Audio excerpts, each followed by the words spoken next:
if you thought I'm not gonna milk every single piece of information we're gonna get on WARNO before release, you were wrong.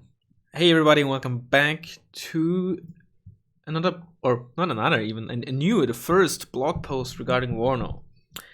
I was half joking when I said I'm gonna milk it. If there's like some blog posts that is, in my eyes, not really relevant to the game mechanics and gameplay, whatever, but I think if there's some actual new and important, I would say, information, then I'm gonna make a video. Plus, just like you, I'm starving for this game, right? I'm not gonna try to be like, oh, I don't care about this game. No, of course I do, you know? I'm just as excited as anyone else. So yeah, there's a blog post. Let me actually zoom this, and you can of course read this yourself at your own pace. A link, of course, in the description, or just check the Steam forums or whatever. Yeah, I'm not gonna read this everything out loud. Just some fluff at the start about their history and whatnot. So let's get to the actual interesting information. First, there was actually one line before we go here that they, hold on, where was it? In our opinion, this means making our new game clearer and easier to understand with a further reduction in micromanagement, which in my eyes sounds good. I like the amount of micromanagement. I don't think they should reduce it, because I think a certain level of micromanagement to get better at the game, you want to reward your players for getting better, not just in terms of knowledge, but also mechanically, right? Of course, you don't want to make it too extreme, right? That they actually take like thousands of hours to get really, really good. That it's a trade-off, right? You don't want to make it too easy so that players reach like the top very, very quickly and then get bored, but you also don't want to make it too long, right? But it's of course also personal, right? Players who don't really play a whole lot, don't want it to be like overly complicated, so they can have fun without spending hours and hours and weeks and whatnot. But but of course this is kind of, they're just saying what the players want to hear, right? Whether this is actually going to be the case or not, we'll have to see. But I just found this funny because later on they talk about reducing the amount of micromanagement. It's just, I'm not trying to dig at Eugen, right? I'm not blaming them for, essentially saying what people want to hear, even if it's not going to be true at the end. That's just what every developer does in their blog posts and whatnot. I just found it funny. I wanted to point it out. But let's actually get to the interesting stuff. So, number one, new tactical visual icons. There's a screenshot here. We saw this also in the previous screenshot, right? With icons and names. And of course, name indicating that's a command unit. And then these triangles, I guess. Whatever you want to call them. We also saw in the Armory screenshots and the in-game screenshot, UI screenshot. And that's exactly what I think most people realized what they were. It's not really hard to grasp with the information we had already. And that's combat value, which is the strength of unit within each category. So the top of the line tanks are gonna have a red, I'm colorblind apparently, blue indicator. The ADU, of course, most likely going to be the heaviest tank the Soviets get. BU or T90 is definitely going to be out of time frame. I guess the OBR 89 is going to be like the heaviest T72, if Wargame is anything to go by. But at the end of the day, we're going to see. Of course, patents are fairly low end. Base M1 Abrams is gonna like on a higher end. Again, we don't get M1A2s, we don't get T72 BUs, so a basic M1 is gonna be more formidable against other tanks than it was in Wargame Red Dragon. M1 IP and the HA Abrams here, presumably the heaviest tank the Americans, and I guess NATO itself, because I think the heaviest tank Germany would get, most definitely, would be the 2A4, which at least in Wargame was slightly less powerful than the HA, not significantly, right? 20 AP and 20 armor versus 19 AP and 19 armor. But then again, I don't know if they're gonna, change armor values or comparative armor values in WARNO. I don't know. T64 BVK, that's new for Wargame, like a T64 and a T80B, T64 BV and T80BV command tank. But yeah, it is T64 BV is blue. It was a 120 point tank in Wargame, and the M1A1 was a 115 point tank, and both blue. I guess makes sense. C64B was 65 points, just as the M1, both are green. So again, they're probably gonna be somewhat comparable, at least price-wise. TADB was 75, M1IP was 70, also both green, makes sense. TADBV was 110 in Wargame, but again, we can't really take Wargame as not necessarily as a benchmark, right? I guess it's gonna be a rough indicator, like I said. HA heaviest tank here, TADU heaviest tank here, makes sense given the intro dates also in Wargame. But again, the balance, etc., might change completely. Let's see. Yep. Icons now better merge. Well, I guess we'll have to see. They're not showing it. Again, I hope that they're gonna let you customize the UI more than in Wargame. Wargame, at least when it comes to the labels. The rest of the UI you could barely customize. I think the only thing you could change was the scaling of the map, etc. But I really hope that you can customize the icons like you could in Wargame. I really hope that you can change it so you only see the name or something. Again, maybe I don't actually like the I end up actually liking the icons if I play, of course. We can't really say much just from like these 1-2 screenshots we have. But I hope they let you customize this, because like if I look at this and I'm zoomed in, this is just too much clutter for me. Just the names would be what I would prefer. But again, we'll just have to see. It is, of course, but I'm not saying this is bad by any means. I think this is actually quite good. Especially, I think the unit value label, I think is going to be very, very useful to new players or players who just don't play as often, etc., etc. I think that's a good idea. All right, number 2, enhanced combat mechanics. This is actually very interesting in various things. So, smart target cursor. So you probably know that in Wargame, if you try to fire something or at something, or you hover over the enemy tank with your own tank, you see the range, and if it's obstructed, you see line of sight obstructed, like popping it up and out, right? But here you can actually see a lot more. You see, it's maybe a bit hard to see here, but you see enemy armor 6 and side in red. I guess I don't know if red is gonna be, yeah. Enemy stats are gonna be in red, so immediately see what's enemy, what's yours. You see how much armor, you see what side it is, you see the range. Aiming 6, probably just the aim time, I reckon. Although 6 seconds would be a lot. Maybe it's just a countdown. Or maybe I'm just stupid. Maybe you have a better idea and I'm just, stupid. Tangan AP19 with the M1 Abrams. If Wargame is anything to go by, given that the Ito had 20 AP in the Cobra screenshot, it means you get 6 extra AP at 766 meters range. In Wargame, it would be 1200 minus. You have to be at 1050 meters below your maximum range, which would be exactly 1050 meters, and between 1050 and 876 meters, you would have 19 AP in Wargame, unless I'm out of it. I think I'm correct. So in Wargame, at the range 766, would actually have 20 AP. I think. Maybe I'm wrong. In any case, it's ranges, AP, etc. might change completely. Chance rate 100%. Okay, sure.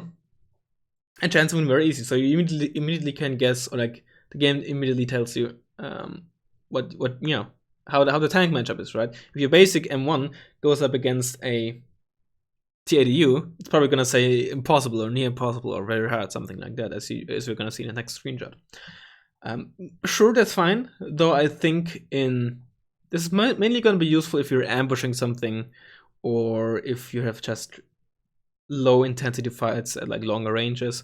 I think if you're fighting in close range with a lot of units, you're probably gonna have a hard time to really make use of that. But maybe I'm wrong. Maybe you're gonna like very quickly look at the enemy armor to see like if it's a heavy tank superior or something like that. But I think in like high intensity fights, you're probably not gonna make too much of this. Then again, maybe like these huge fights as you sometimes have in war game, like deep forest with like bunch of tanks, bunch of 5-pointers and shit like that. Maybe you just don't have these in WARNO, we don't know. M240 and 50 cal Browning, so I assume no coaxial LMG. There's some additional orders that we'll get to in a second. Cohesion high, which is essentially the new suppression mechanic, which is also a bit different. I don't know what this bar is supposed to mean. Maybe it's just might be experience. As in it doesn't have experience yet. Who knows? Fuel is back. Yeah, you also apparently know different ammo types. Also, you can see the aim bar here, which I assume is gonna fill instead of go down, so it just started aiming. Actually, we can compare this with, we don't see the weapon icon there. This aiming theory is a T55 shooting at whatever. Ammo 12 AP. So insufficient shell velocity, I assume is supposed to mean you don't have enough range because this is 4,700. I assume that if you didn't have enough AP, it would probably just say insufficient penetration. Because I would be surprised if ranges went up to 4,700. But there's another thing. Look how big the T-72 is, and it's a 766 meters range, right? Let me just switch over to Wargame. So if you go here, you have two Jelly 2s. This is a fairly similar range, I would say. Even if anything, the Jelly 2 is further away. But this is only 300 meters. Oopsie, don't shoot. Right? This is just, out of the blue, I don't think. Right? Let me just do it like this, right? So I can show you.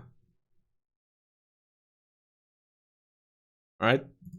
I assume though, because in Seal Vision you could actually change the vehicle scaling so that if you zoom out, the vehicle actually gets bigger, so you can more easily see it on the map and which way it's facing. So again, this is just a very, very small thing I wanted to point out. I don't think it's really meaningful, but it's still worth pointing out. Excuse me if you heard that.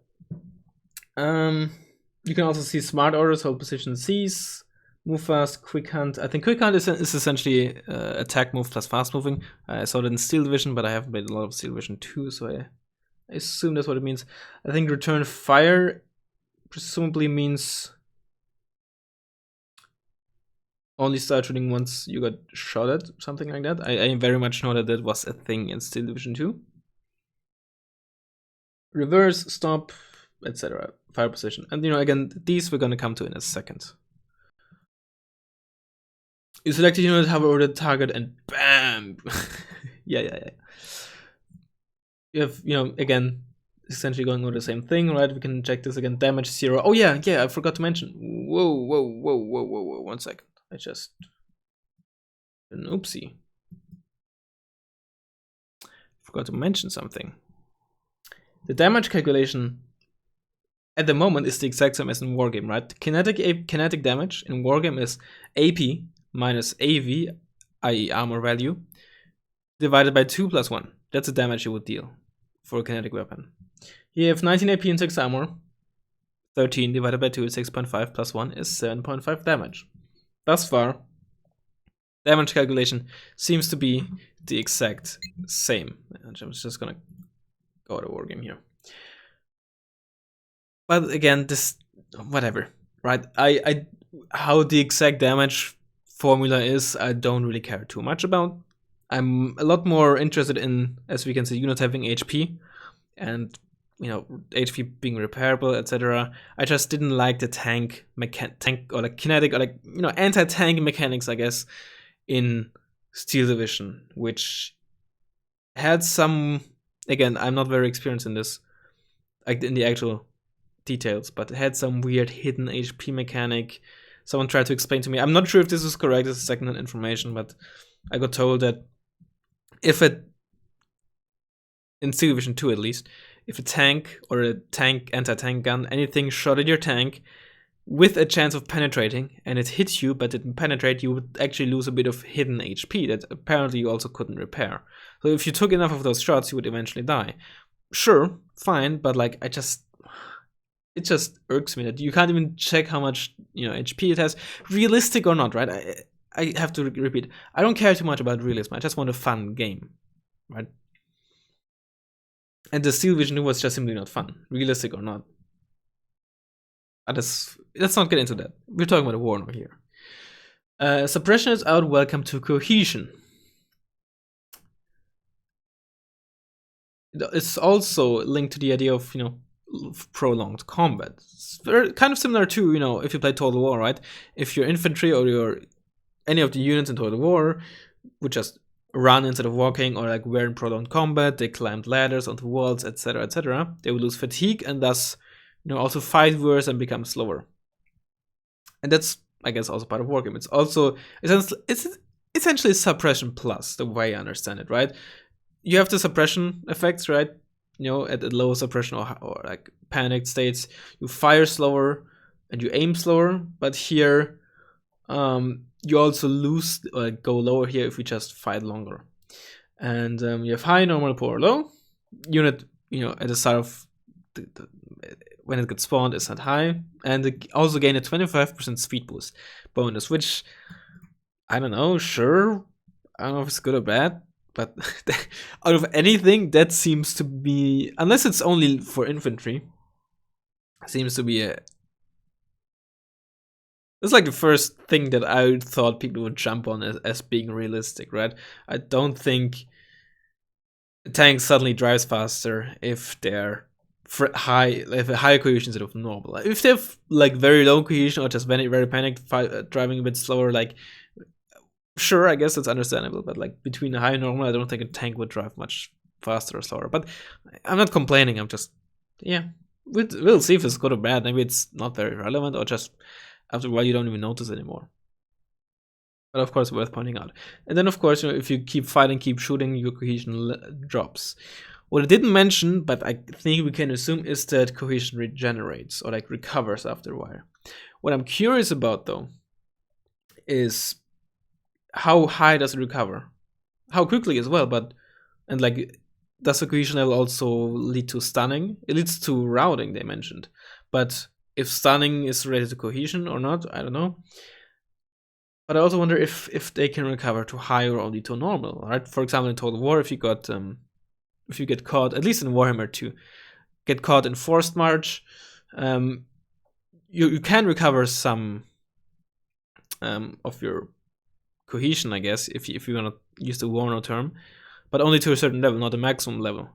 So I wonder how Wargame handles that. If they just say, well, eventually they all recover to high, you can only recover to normal, or even only to poor.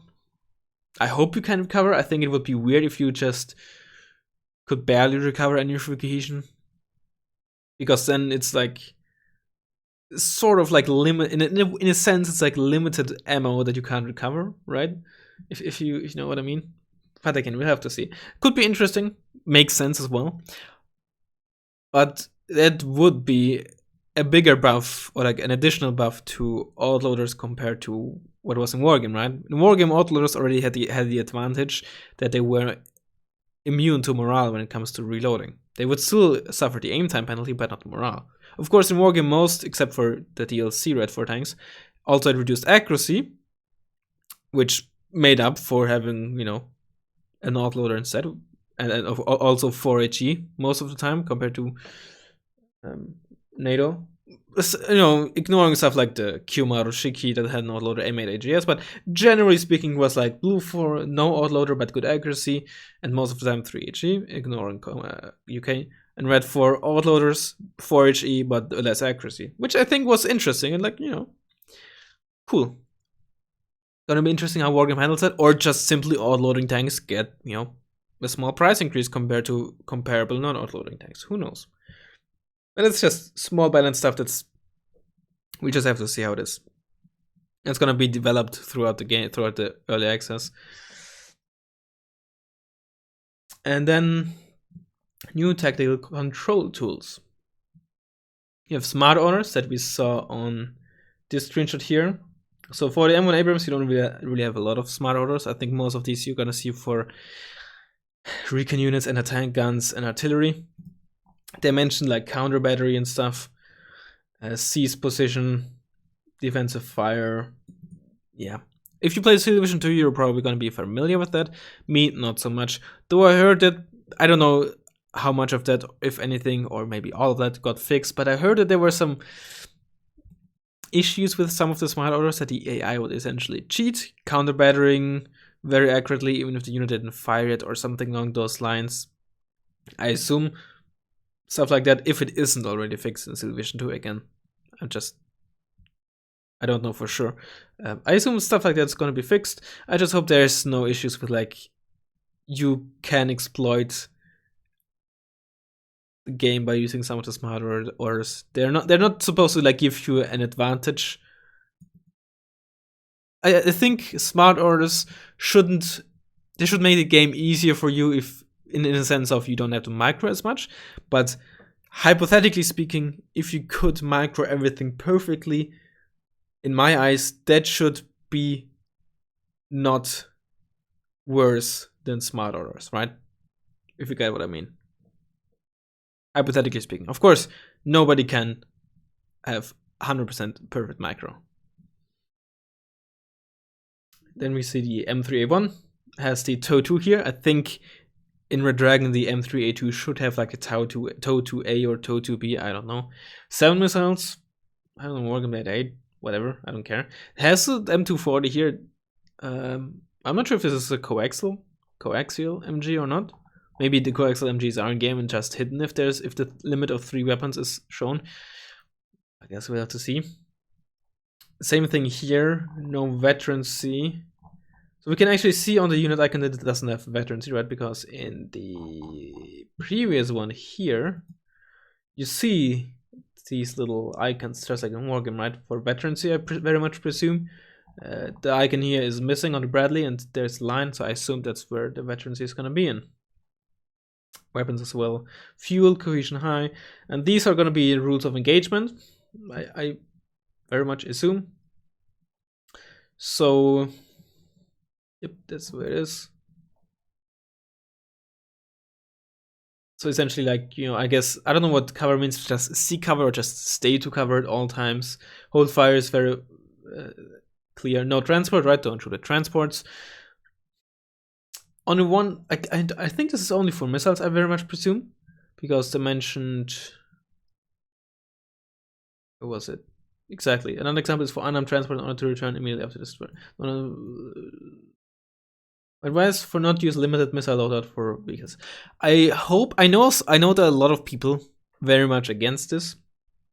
I hope this means you only don't shoot missiles at vehicles. I'm still, in a sense, sort of not a huge fan. Maybe I'll end up being, but the thing is, right? I think it's very much a suiciding transports and suiciding infantry. I know a lot of people don't like, especially those who are more inclined towards a realistic, authentic type of game, which is fine. I'm not trying to like shame people or anything, right? This is play however you want, and if you don't like it, you don't like it, and if you like it, you like it, right? I'm not saying what I think is the way to go, but I just like that you can bait shots and waste enemy ammo by suiciding transports, suiciding infantry, force the enemy, like, if they don't micro well, right? If they micro well, like, have the enemy just out of line of sight, so they can't even shoot at that, and only send out their expensive tank once they know they have line of sight to your tank, stuff like that. And, like, wasting ammo, making them, forcing a reload so you have a window of opportunity, right, to shoot at them without getting shot back, etc., etc. I like, so I hope they, you know, don't make this too. These rules of engagements don't like suddenly completely nullify strategies like that, tactics like that. If you like it, that's fine. Maybe I'll end up liking it as well. At the end of the day, right, it's not supposed to be just a carbon copy of Wargame. But, you know, they said they don't want to reduce micromanagement, but that's exactly what these rules of engagement and smart orders do, so, you know, I'm not blaming them or anything. A lot of people like them in Steel Division 2. But at the same time, they said they want to make a Wargame with the Steel Division 2 quality of lives, but some of them may not be too great for Wargame, or maybe they are. I don't know. Jury's out on that. We're gonna have to wait and see how it plays out. That's what early access is for, etc. But again, I hope they don't nullify these strategies, because I think they add a layer of depth, skill cap, without like suddenly making it like it's not like those are like incredibly hard to use strategies either, right? We'll just have to see. Yeah. And last but not least, I think, yep, line of sight tool. So line of sight tool, you may be familiar with Steel Vision 1 or 2. I think it's fairly self-explanatory. However, here you can now change it to how you want to see, adjust it towards a stealth value that you want to have, right?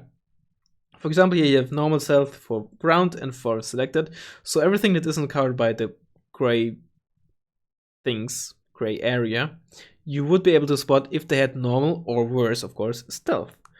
So, you know, something with normal stealth, which I assume, if we compare it to Wargame, would be 5-man infantry squad. Yeah, they have good stealth, right? Milan teams, etc. They have good, not very good. Sorry, not Milan, but like RBS teams, they have good, but not very good stealth. Because we have only 4 stealth values here in Wargame, we had 5, right? We had poor, or like on the unit cards. The actual set behind was just a value from like 1 to 2 or 2.5, or I guess it technically could be lower than 1, but you get what I mean. We also had very good stealth and exceptional stealth, of course. So yeah, like let's say less stealth infantry squads, how would you see them? And then you see the green line here. So in the open, you could not spot them past the green line. Of course, assuming they don't fire. I assume if they were to fire, you could spot them easier. So that's cool. That's very nice. And that is already it. Let's see. Do we see anything here that could be interesting? Nothing new here, right? None of these units have the white line, the white bar we saw in the previous screenshots. So we can very much assume that's not an aiming bar. Again, 15 here. It's very much the same map by the looks of it. We also see lots of forests on the flanks of the map. I like that. I very, very much like that. Allows you to sort of like sneak around, but also like, of course, it takes a lot of time. I know a lot of people hate like sneaking, etc., etc. I can understand if it's frustrating, but I think it adds definitely a layer to the game. And we see more of the map. This is actually, yeah, this is where the previous screenshot was taken, right? We had infantry in there, we got the command Abrams here, and like the 2 infantry squads and the ITBs in there, fighting T-80s over there, whoops. So that's the exact same map. And that is once again, I think, the same town here. Yeah, I think that is pretty much all. You can see some GIFs here as well, but they're very low resolution, so it's hard to really make anything out. That's it for news in 2021. So, more news in the first week of 2022. Link, of course, to this is in the description. Let me know what you think. Still unsure what aiming 6, aiming 3. Most likely aim time, but is it 6 seconds? Or is it a countdown that is not even in seconds, but just a random? I don't know. Hard to say. Really hard to say. Let me actually just read through this again. Maybe it actually explains here. I mean, yeah, of course, it's gonna show the real-time accuracy, but the Wargame also did that already, and I very much presume Steel Division did it as well, so it's not really new.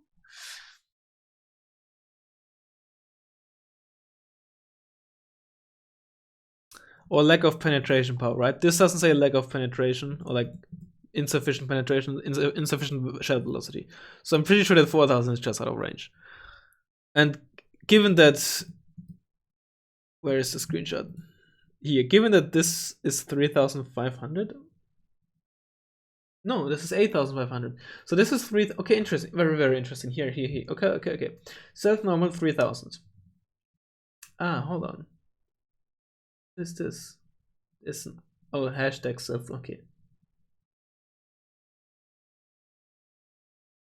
I assume the other icon is when they fire, or like a certain, or just maximum possible. I'm sure. Still, actually, I was wrong. 3,000 meters here. This is 3,000 meters. So these tank ranges are like a lot further. So maybe insufficient shell velocity is, you just aren't close enough. This is probably the missing. No, the yellow thing is what you have to reduce. Okay. So tank engagement ranges in general, a lot bigger in terms of the numbers that are shown, but in practice, if it's just every range is multiplied, by 5, then just the numbers are multiplied by 5, but the actual visual range are the same, then the numbers are irrelevant. Yeah, the range is not very important.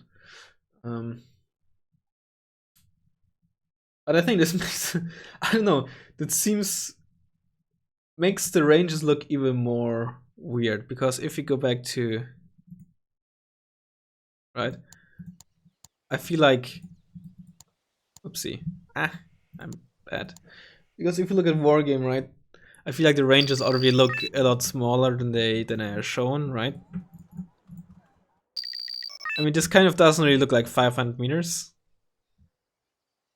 And if you have the same thing with the same size of tank, and this suddenly says, oh, 2,000 meters, again, I don't really care, but if they just wanna make it look more quote unquote realistic, if tanks can fire like 5,000 meters, wasn't like 5 kilometers. So how many kilometers was like the longest range tank kill of like the Challenger 1? Like the longest confirmed tank kill was like that, wasn't like Challenger 1 or something. But yeah, 30 minutes already talking about something that I could have done in 5 minutes probably, if you even care about my opinion. Again, you can read this for yourself. And yeah, maybe I missed something. Let me know in the comments. Let me know what you think. It's gonna be another special video, not Warno related, tomorrow. And of course, last game of the best of 3 against Jackie on Sunday. Yeah, I hope you enjoyed it, I guess. And I'll hopefully see you next time. Bye bye.